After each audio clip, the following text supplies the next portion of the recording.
nawo katundu komanso kukakhalapo makamaka amayi ndi abambo. Pamene nyengo ya kampeni ikupitirira, timafuna tikumbutse onse azipani opikisana komanso watsatira zakufunikira kwa mtendere, kulolerana komanso kupatsana ulemu.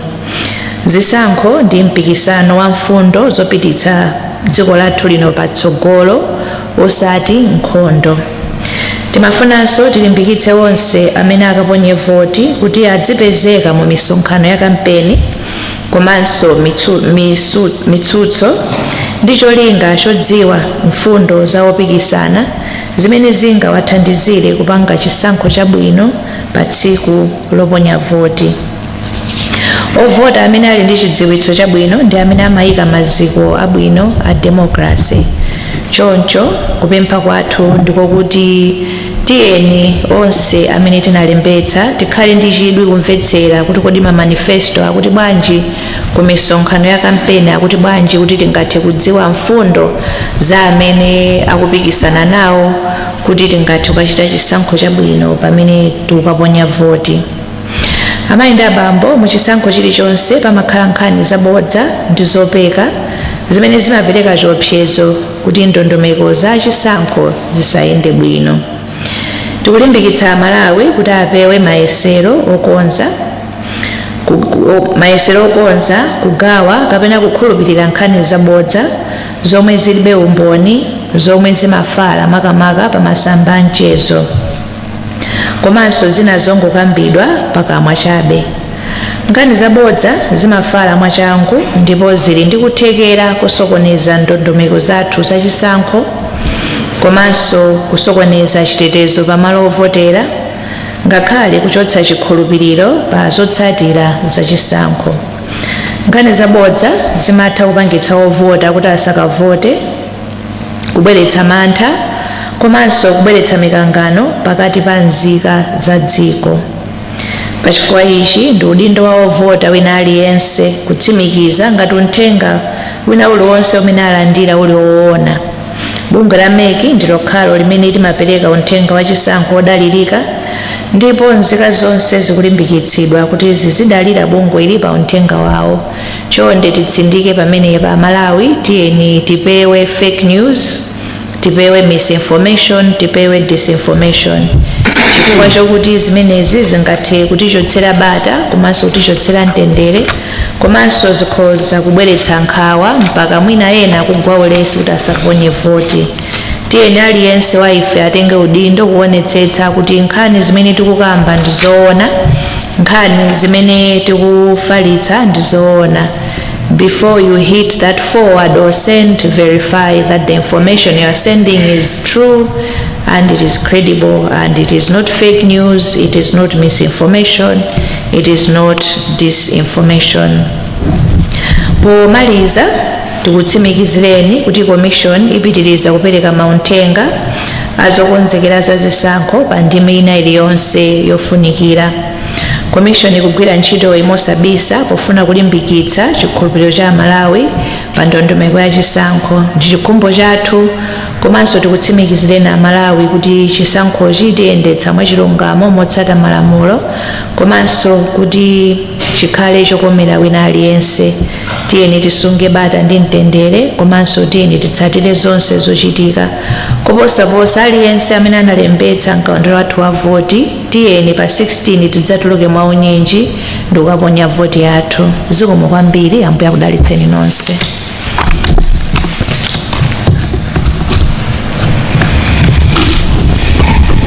Zomwe kwambiri apa mpanda Malawi Electoral Commission chifukwa cha uthenga umene uchokera ku Malawi Electoral Commission.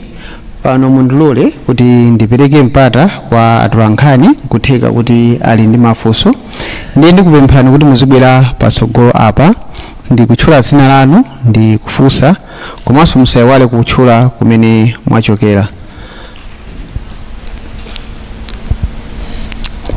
Ndimafuna ndione dzanja ngati muli ndi mafunso.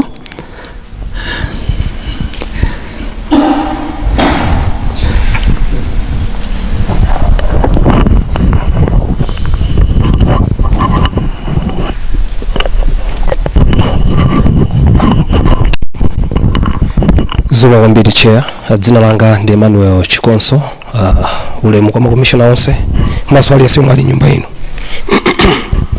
Choyambirira funso langa ndimangofuna ngodziwa poti mutipatsa zotsatira makamaka kakonzekeredwe kachisankho chimenechi kuchoka pano kufikira mpaka pa tsiku lomwe tidzaponye voti. Koma mbali ina imene mwina makhala kulimbikitsanso kwambiri mwina ndi nkhani yokhudzana ndi zimene anthu adzichita makamaka pa code of conduct ija. Timangofuna tingomvetsetsa kuti kodi alipo aliyense pofika tsiku la lero yemwe mwina mwampeza kuti wasokoneza kapena waphwanyako code of conduct imeneyi. Chifukwa zambiri zikuchitika inde apa timangoyankhula kuti kufalitsa nkhani zabodza ndi zina zotero, komanso mwina makampeni ndi zina zotero zimene zimayankhulidwa mwina zosemphana ni code of conduct. Timangofuna tingodziwa ngati pali update iliyonse zokhudzana ndi zimenezo. Zomwe kwambiri chair.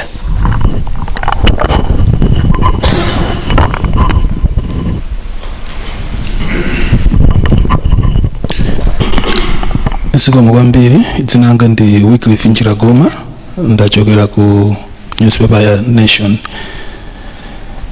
Mwatiuza kuti ma ballot papers onse afika.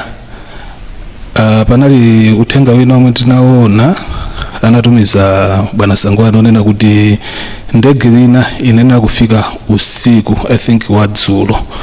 Sindikudziwa kuti ndege imeneyo inafika nthawi zanji and ngati otsatira amene amemirira zipaniyo onse anafikadi ndikukhala nawo popeza kuti mwina uthenga kusinthidwa kwa kubwera kwa ndegeyo mwina unabwera mochedwa. Pa nkhani ya misinformation ndi disinformation sindikudziwa ngati meki kuti mukuchita bwanji. I know Makra deals ndi mwina ma radio stations, ma TV stations, koma pa social media pali magulu anthu ena amene amakhala kukambakamba zokhudzana ndi chisankhochi. Uthenga wakuti ndi olakwika ndithu.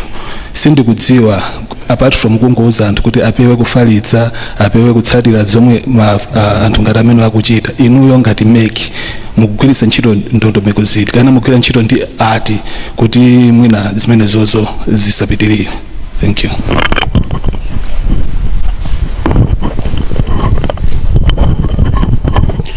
Ine ndi Chisomo Chingwalu kuchokera ku Zodiac. Mwina ndingowonjezera pafunso la Wycliffe la nkhani yokhudzana ndi misinformation and disinformation. Mutatitsindikizira ngati bungwe la meki zokhudzana ndi madera osafikirika mwina ndi galimoto zimene zikhale zikunyamula mapepala amenewa muzayendetse ndondomeko zotani, chifukwa pa social media paja kunena paja pakumatuluka nkhani kuti ayi adzagwiritsa ntchito anthu amene azanyamula pamutu mapepala amenewa. Mutati mutitsindikizire maka ndikwa uzaso amalawi kuti madera amenewa adzakafike motani.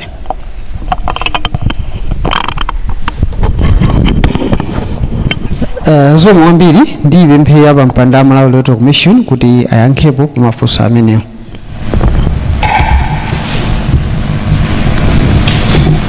Zikomo kwambiri Sangwani komanso mafunso onse amene abwera. Emmanuel Chikonso from MPC, mafunsa za code of conduct. So far the commission has received 2 official complaints and zimenezi kwambiri zikukhudzana ndi kuwonongerana katundu wa kampeni na defacing campaign materials. Ndiye malinga ndi ndondomeko zathu tapanga zinthu ziwiri. Choyamba ndi kupempha anzathu aku polisi kuti atichitire investigations, komanso malingana ndi code of conduct yathu imanena kuti amene akuganiziridwa kuti wachita chinthu amene apatsidwe mpata kuti azifotokoze. Ndiye those who are complained against amene watalemberanso kuti nawo athe kufotokoza mbali yawo. Anzathu aku polisi akamaliza malingana kuti iyo ndi gawo lawo ndiye kuti atidziwitsa kuti tione kuti tipita nayo kuti nkhaniyo. Njiragoma ku Nation Zone malingana ndi schedule imene tinapanga announce timayenera kulandira consignment yathu yomaliza ya ma ballot paper dzulo 10:30 usiku. Koma there was a change in the delivery anazatidziwitsa anzathu amene amatibweretsera katundu kuti ndegeyo ifika lero mamawa, ndipo ndege imeneyi inafika about 11:30. Anzathu amene timagwira nawo ntchito azipani anadziwitsidwa of the change kuti ndege imene imayenera kubwera usiku yasintha, ndipo iwowa tinali nawo limodzi mamawa uno 11:30 pamene timalandira our last consignment yama political local government election. Misinformation and disinformation tikugwira ntchito kwambiri ndi anzathu aku Makra, komanso tikugwira ntchito ndi anzathu ma media houses. On our part, chachikulu kwambiri to counter misinformation and disinformation ndikupereka information yoyenerera. That's why as a commission choyambirira tili ngati pano kukufotokozerani mtundu wa Malawi kuti kodi nkhani za ballot paper for example zayenda bwanji, kuti mumvere kwa commission imene kuti kodi what are the facts around the ballot papers.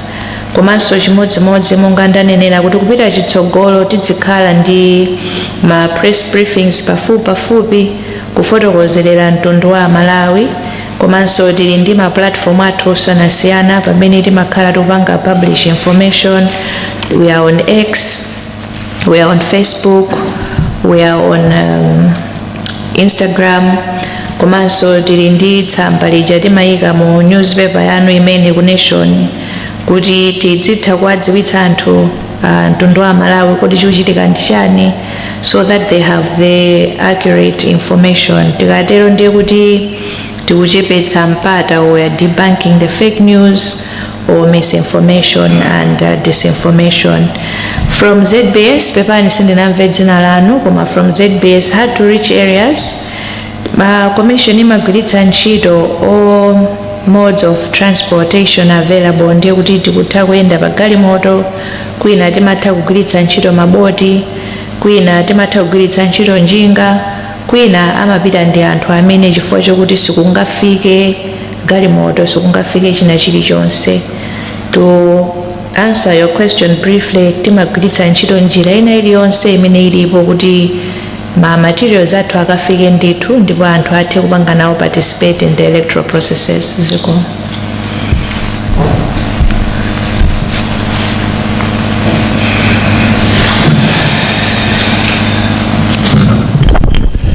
Zomwe kwambiri chair, ngafuna ndione ngati pali mafunso osiriza ndisanakupempheni kuti mutsekere.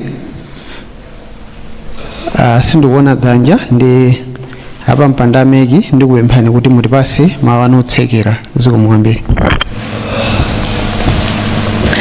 Zikomo kwambiri Sangwani, ndikuthokozeni anzathu onse a media amene munabwera pamene tinayitana, komanso ndithokoze Amalawi onse amene mwakhala mukutitsatira kudzera kandi pa wireless kandi pa kanema kandi pa intaneti mongotsindikira ma ballot paper athu onse afika ndithu, kusonyeza kuti ifeyo malingana ndi ndondomeko zathu zokonzekera chisankho zonse zikuyenda bwino. Ma ballot paper amene watiyamba kuwasamutsa kupita kuma constituency tale center mpaka kuti akafikire kuma polling station.